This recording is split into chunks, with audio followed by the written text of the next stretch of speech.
Hello, thanks for joining us on the news. I'm Ruth Aguela. My sign language interpreter is John Bamidele. We're streaming live on Vision TV 247 and all the social media platforms displayed on your screen. Let's bring you the headlines. President Tinubu administers oath of office on chairman and members of the Federal Civil Service Commission.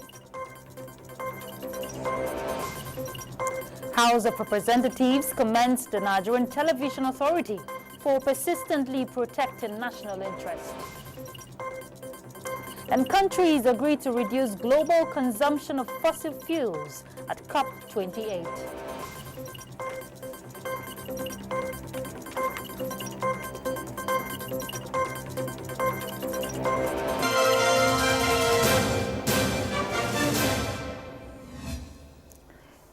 The Federal Executive Council has approved the exemption of its tertiary education institutions from the Integrated Payroll and Personal Information System, IPPIS. State House correspondent Musbahu Danwahab reports that this was part of the decisions taken at the Council's meeting, but we'll bring you the full package of that story in subsequent bulletin.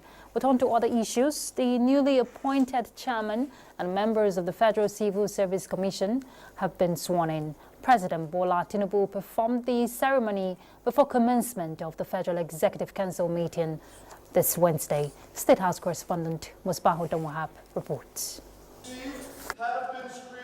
The new leadership of the Federal Civil Service Commission, FCSC, appointed late October, have passed the test and have been duly confirmed by the Senate. Tunji Olaokpa from Oyo State, a retired Federal Permanent Secretary and Professor of Public Administration, who will serve as the chairman of the FCSC, and the other 11 members of the commission took oath of office before President Bola Tinubu.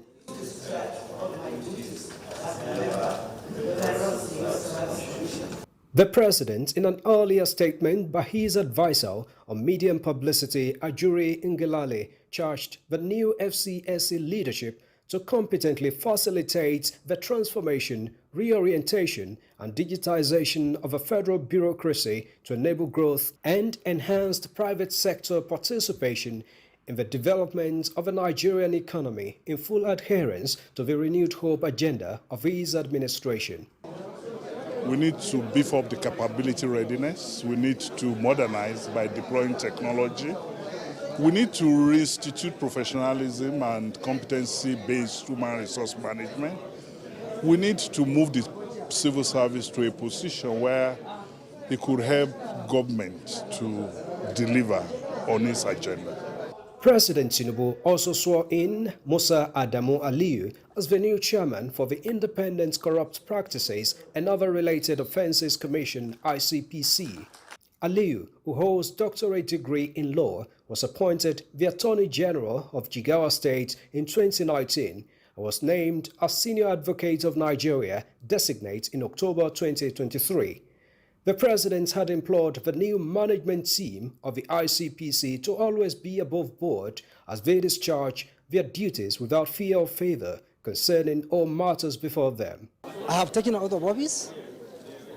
I will abide by the oath of office, and I will discharge my duties in accordance with the ICPC Act to support the Renew Hope agenda of Mr. President. I want to assure Nigerians and Mr. President that I will lead by example. And I will also live above board, and I will abide by my oath of office. The tenure of office for the chairman is 5 years in the first instance. From the State House, Musbah Danwahab, NTA News. The federal government has thrown its weight behind the Nigerian creative and entertainment industry, pledging substantial support through the Investment in Digital and Creative Enterprises program. Vice President Kashim Shettima, at a meeting with key industry stakeholders led by the Minister of Art, Culture and Creative Economy, Hannatu Musawa, at the presidential villa, hailed the sector, describing it as central to economic diversification plans. The Vice President said plans are on for the allocation of funding from the program to the creative industry, recognizing its crucial role in nurturing the industry's entrepreneurial spirit and driving innovation. He disclosed that in response to the minister's concerns about budget allocation, the federal government has secured an increase from 1.1 billion naira to 9 billion naira for the ministry. Minister of Arts, Culture and Creative Economy, Hannatu Musawa, lauded the federal government's engagement, calling it a testament to commitment to see the industry grow. The House of Representatives has commended the Nigerian Television Authority for persistently protecting national interests and upholding national ethics and values in the face of dynamic trends, including threats to misinformation in the media space.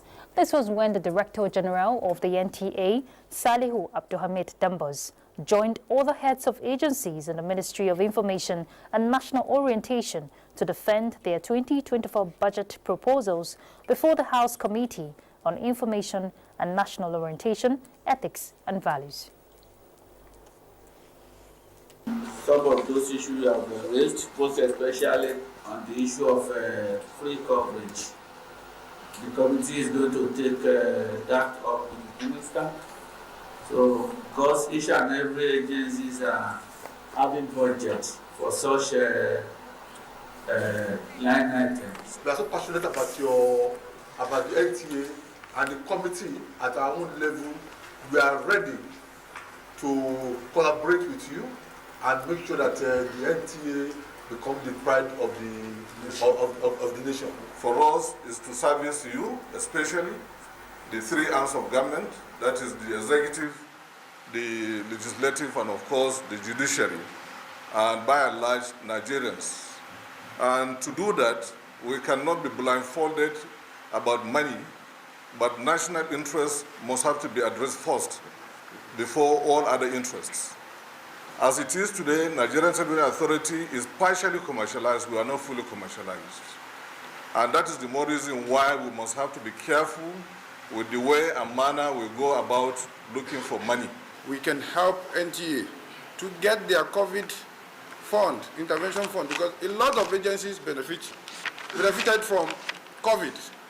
So as with what you said, the information, the sensitization you give to all Nigeria then is a lot, and it impacts down to the root at that particular time.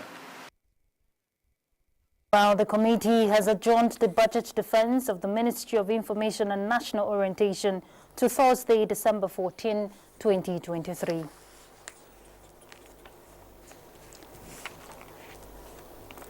The 2023 second ordinary session of the ECOWAS Parliament has ended in Abuja with a call for enhanced regional, integrated and consolidation of democratic governance in member states. Correspondent Mohammed Rabiu Ali reports that members pledged to support countries mostly affected by terrorism with $6.7 million.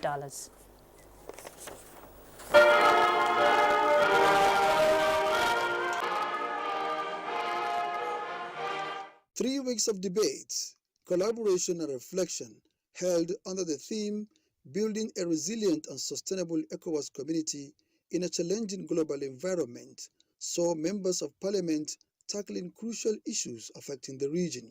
Speaker of the ECOWAS Parliament, Muhammad Sidi Tunis, appreciated contributions made by the members towards having a successful session. Despite the remarkable work accomplished and the enormous contributions of Parliament, you will agree with me that our region is still shaken by numerous political, economic and security challenges, coupled with renewed tension in several community member states. Faced with such crises, we must be motivated by the search for common strategies aimed at considerably reducing the poverty in which the majority of our populations are wallowing and raising our countries to an appreciable level of development. The Speaker added that as the seized legislature prepares to take the saddle of leadership, the lessons learned and commitments forged during this session will guide the community towards a brighter future. The takeaway from the 2023 second ordinary session of the 5th legislature of the ECOWAS Parliament is regional integration and good governance as a surest way of unconstitutional regime in West Africa. In Abuja, Muhammad Rabiu Ali, NTA News.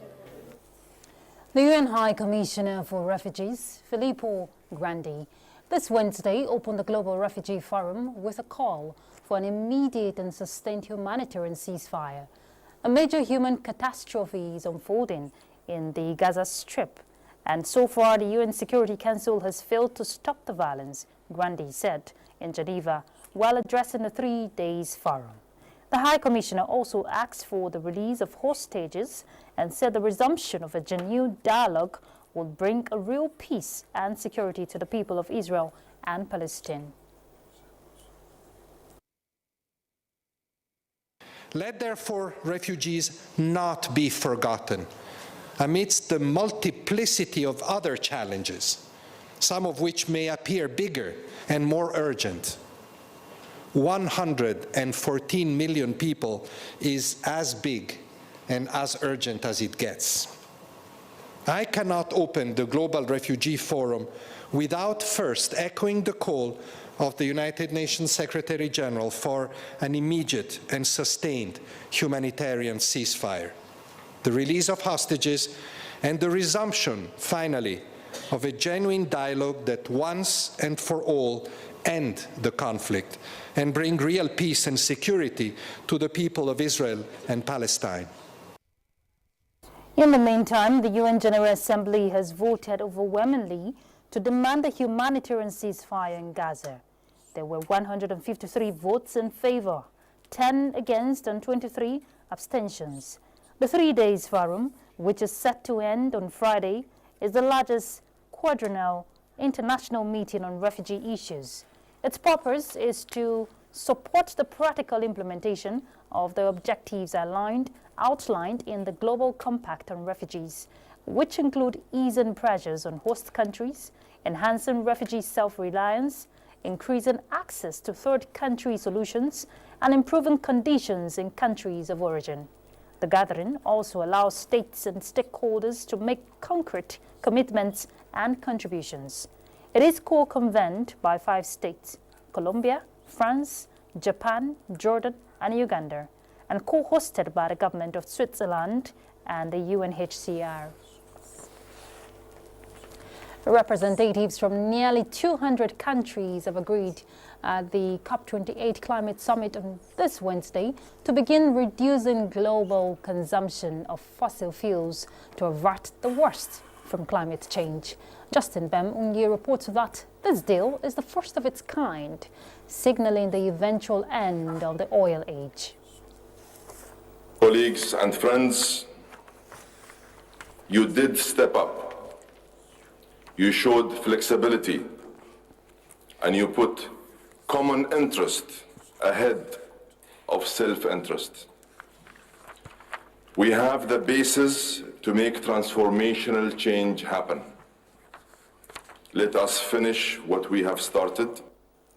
The deal, struck in Dubai after 2 weeks of hard-fought negotiations, was meant to send a powerful signal to investors and policymakers that the world is united in its desire to break with fossil fuels, something scientists say is the last best hope to stave off climate catastrophe. COP28 President Sultan Al Jaber called the deal historic, but added that its true success would be in its implementation. More than 100 countries had lobbied hard for strong language in the COP28 agreement to phase out oil, gas and coal use, but came up against powerful opposition from the Saudi Arabia-led oil producer group OPEC, which argued that the world can slash emissions without shunning specific fuels. That battle pushed the summit a full day into overtime on Wednesday. Members of the Organization of the Petroleum Exporting Countries together control nearly 80% of the world's proven oil reserves, along with about a third of global daily oil production, and their governments rely heavily on those revenues. Small climate-vulnerable island states, meanwhile, were among the most vocal supporters of phasing out fossil fuels and had the backing of huge oil and gas producers such as the United States, Canada, and Norway, along with the EU bloc and scores of other governments. The deal specifically calls for transitioning away from fossil fuels in energy systems in a just, orderly, and equitable manner so as to achieve net zero by 2050 in keeping with the science. It also calls for a tripling of renewable energy capacity globally by 2030, speeding up efforts to reduce coal use and accelerating technologies such as carbon capture and storage that can clean up hard-to-decarbonize industries. Now that the deal is struck, countries are responsible for delivering on the agreements through national policies and investments. Justin Bemunyi, NTA News. We'll take a break. We're back. Stay tuned. Africa is making strides in its visa openness policies for cross-border travel, ease of movement and trade in 2024 and beyond. Justin Bemunyi reports that the Africa Visa Openness Index 2023, published on Tuesday, reveals much progress since the 7th edition of the report published in December 2022.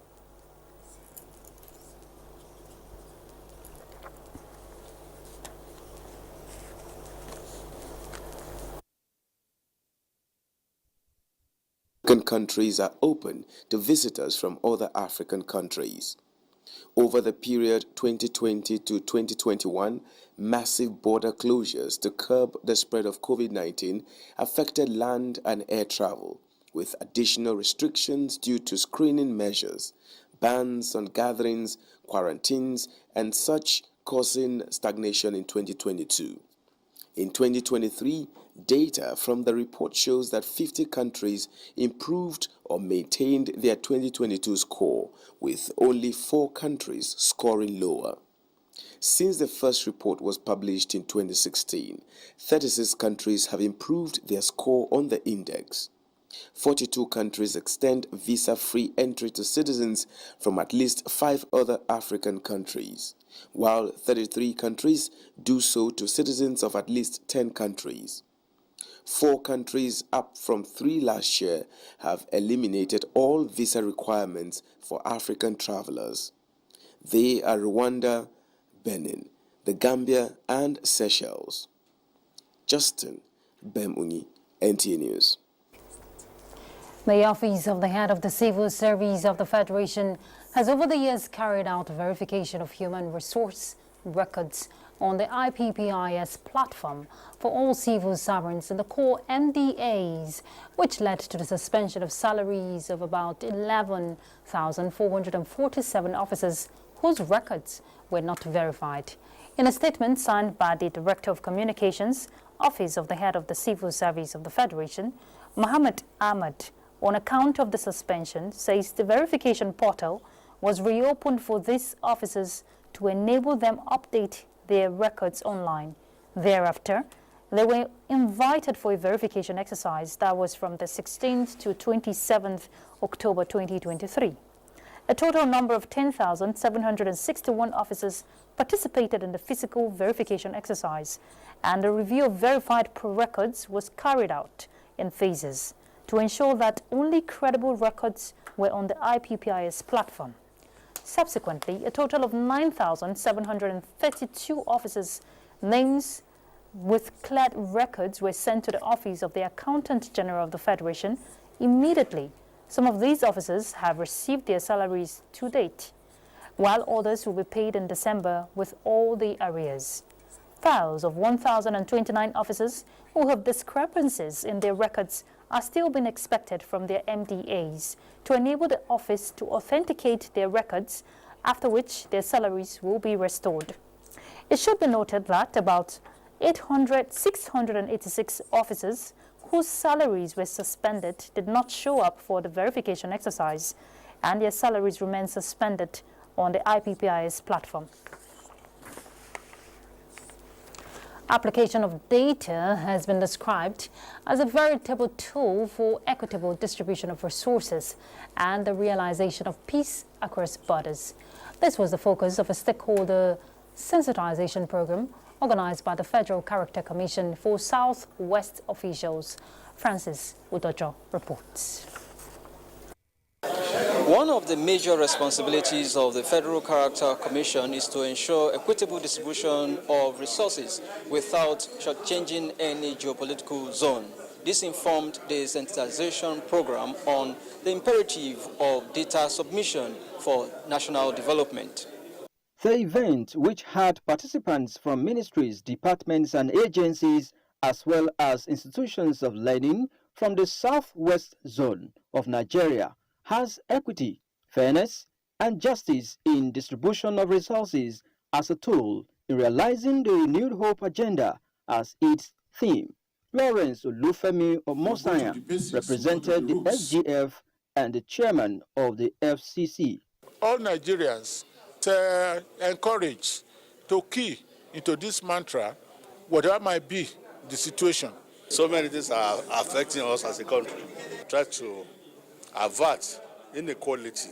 If all of us abide by this principle and we can ensure equity and fairness on our own, I think the society will be better off. When we are monitoring infrastructure distribution, we ensure that whatever is meant for A is also good for B. Papers on equity, fairness, and justice in the distribution of resources as tool in realizing the renewed hope agenda, as well as the role of data collection and analysis in the fair and equitable distribution of amenities for development, were presented. Just talking about equitable distribution of resources so that no part of this country is sacrificed and left without being attended to. We have case studies like the Singapore and the Rwandan case that we studied here today, and I think Nigeria should not be left behind as far as e-governance and data-driven development is concerned. States and local governments are expected to tap from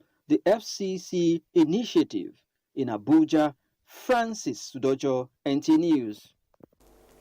Experts on conflict management are meeting in Abuja to consolidate on the relative peace so far achieved in efforts to build a united front between farmers and herders in Nigeria. The second annual conference on managing farmer-herder relations is at the instance of the Institute for Peace and Conflict Resolution in partnership with other global organizations. Let's hear from David Ire. Nigeria is blessed with diverse agricultural landscape and a rich traditional nomadic culture, both of which have coexisted for centuries. However, recent challenges of global warming and climate change leading to extreme weather patterns, unpredictable rainfall, and prolonged droughts have set these two classes of people against each other in an attempt to have control of green grass and scarce water. Experts at this conference are disturbed by the situation, which they say is worsened by the proliferation of small arms and growing ethnic divisions. We must tolerate each other.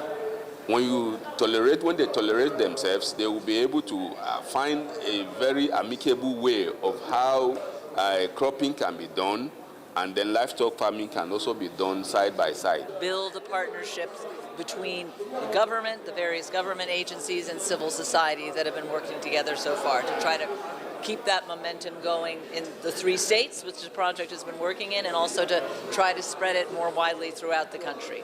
If fundamental grievances are not resolved, it is possible for what is essentially a resource-based conflict to eventually morph into an identity-based conflict. The high level of misinformation has also played a significant role in fueling the crisis. It is something that we have to work together. They need us and we also need them. If you look at the Sahel, it is losing substantial land to desert encroachment, and nothing is being done. And at the end of the day, once you degrade the land, there is nowhere for people to go. The Office of Strategic Preparedness and Resilience, Karuna Center for Peace Building, and NIM Foundation are participating at this peace-building conference. In Abuja, David Ire, NTA News. All right, weather outlook for tomorrow is up next.